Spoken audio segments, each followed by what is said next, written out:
Donc voilà exercice 6 de centre étranger donc brevet des collèges de juin 2016.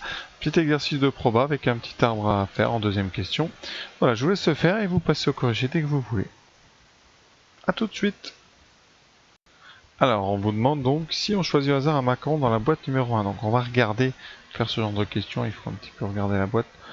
En général, on fait un petit dessin ici, vous avez une boîte, vous avez 4 chocolats, donc voilà, 3 cafés, 2 vanilles et 3 caramel. Donc je vais mettre une lettre de plus pour pas mélanger caramel et café.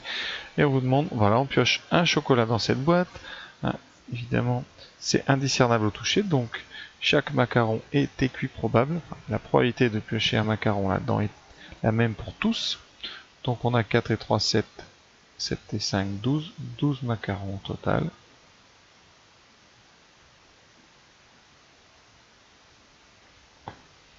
Dont, alors le café, dont 3 au café. 3 au café. Conséquence, eh bien, la probabilité cherchée.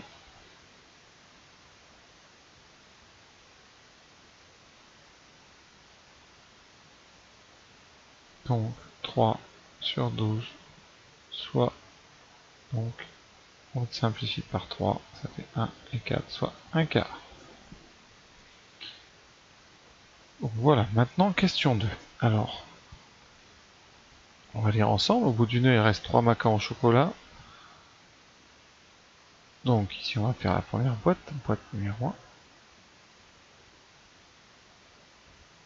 Donc dans la boîte numéro 1, vous avez 3 chocolats et 2 cafés. Et ensuite, vous avez votre boîte numéro 2, dans laquelle vous avez donc 2 chocolats et 1 fraise.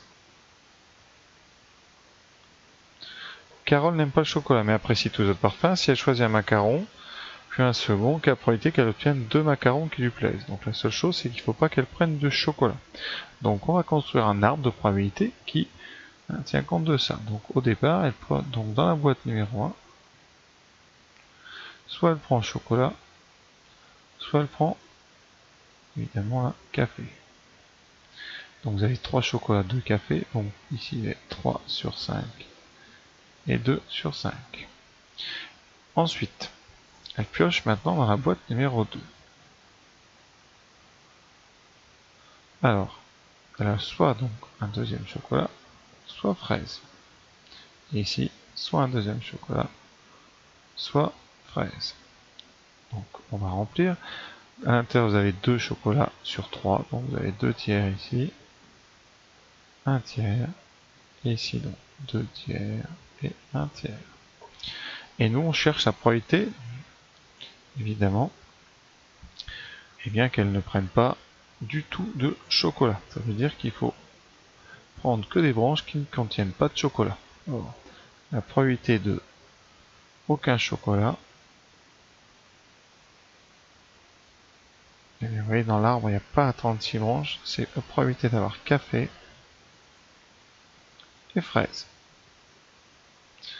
Et on sait que quand on circule dans un arbre, en avançant, la probabilité qu'on obtient en fin de chemin, c'est-à-dire ici, c'est la probabilité de tout le produit de toutes les probabilités que vous avez rencontrées. Donc ici, probabilité de café et fraise, ça sera 2 cinquièmes multiplié par 1 tiers, c'est-à-dire 2 sur 15. Donc je rappelle, dans les arbres, il y a 2 règles. Quand on ouvre comme ça, ici, des branches partant d'un endroit, la somme ici doit faire 1, c'est-à-dire que vous devez couvrir 100% des cas. Et la deuxième règle, c'est le fameux principe multiplicatif.